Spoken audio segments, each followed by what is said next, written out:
I said it before, and I'm going to say it again. Canadians do not deserve companies like Aduro. And as you know, Aduro was trading on Canadian Stock Exchange for years and still is.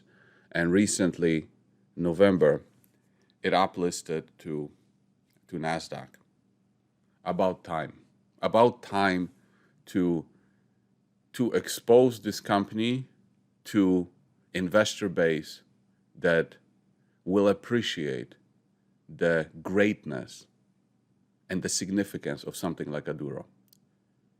And if you're Canadian, I'm sorry, I don't want to offend you, but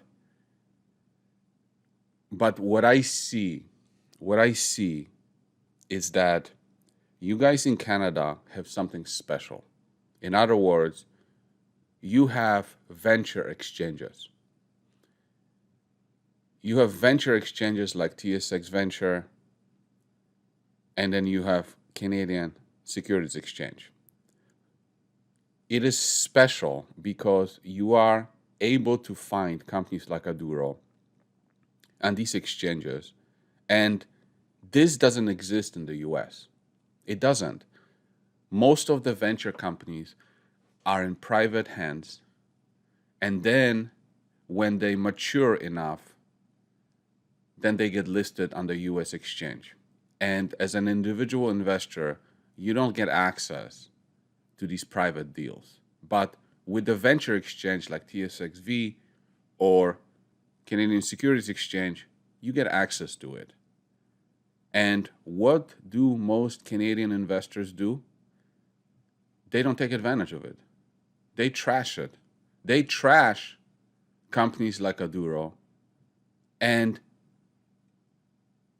they are so small-minded, okay? And I'm going to give you examples of what they're doing right now. And I'm talking about like a group of Canadian investors. They call themselves MicroCap investors in the Canadian space. So it came to my attention that they all get together and now are talking about a shingle recycling company, Roof. That's the ticker symbol. Nothing wrong. I mean, there's a lot wrong with Roof if you look at the balance sheet, and there's a lot wrong, but I can see why people would like it. But it came to my attention that some of them are comparing it to Aduro. I want to literally cry.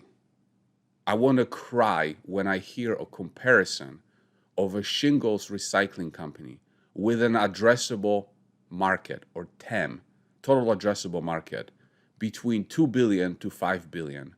And they will compare it to Aduro that has 4 verticals with a total of about $1 trillion of addressable market. And they will make comparisons. It's just mind-boggling to me how small-minded people can be. And I see it all the time on Twitter. Oh, give me ideas of a microcap, but it has to be profitable.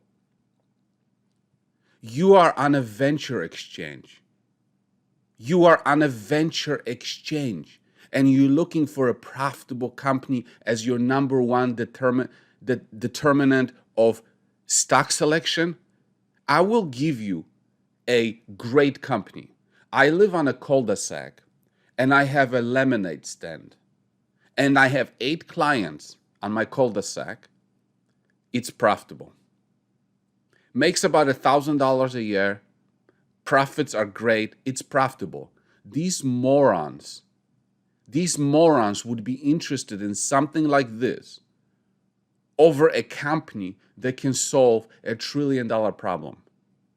And they turn their nose at a company like Aduro for a lemonade stand that's profitable. That's how small-minded They don't even understand the definition of a venture exchange. It's just like, that's why I'm saying, and I'm sorry if you're Canadian, Canadians do not deserve companies like Aduro. They don't. They should just, you know how I said, Canadians get high on pot and they're looking for gold. That's it. And now that we're on the topic of pot, okay? So, I cover LEEF Brands, which is they're the top provider of concentrate in California. So it came to my attention that these same Canadian and microcap investors are now peddling Canadian cannabis stocks. I'm not making this up. I am not making this up.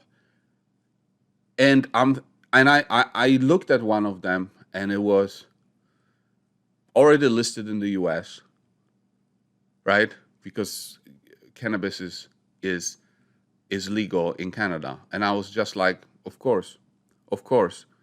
It's 3 inches in front of their face that it's profitable, or it's about to be profitable. But now let's put things in perspective. Canadian cannabis company. Like, oh my God. Oh my God. Do you know how many people live in Canada? I don't want to call it another state because I know Canadians get offended by it. But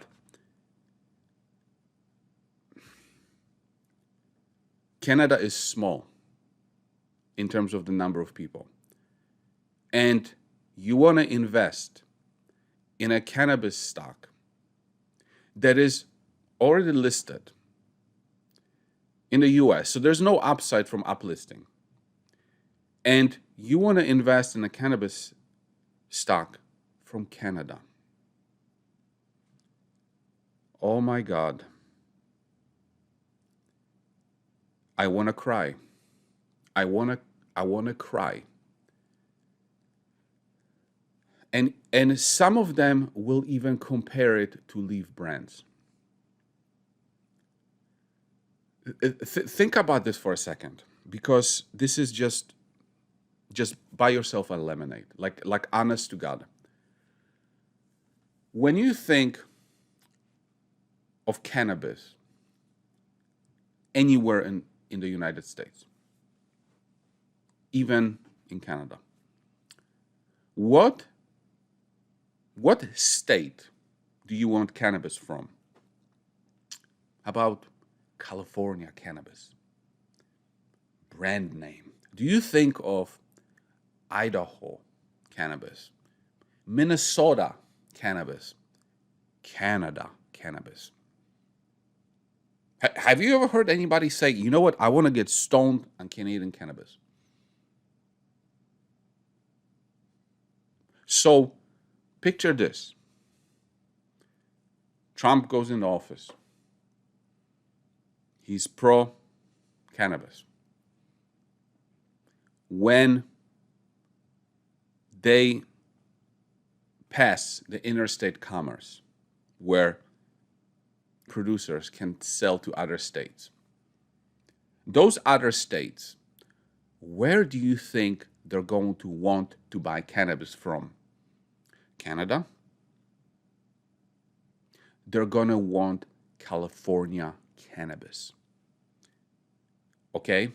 So you have this opportunity to, let's say, get shares in something like LEEF Brands that you can make. We already made 5 times our money from the bottom. But there's another, 20 to 100 if the interstate commerce passes. No, Canadian microcap investors are not interested. They want Canada cannabis, already trading in the US, because 3 inches in front of their face, it's going to be profitable right away. They want to invest in a shingles company that has 2 billion addressable market,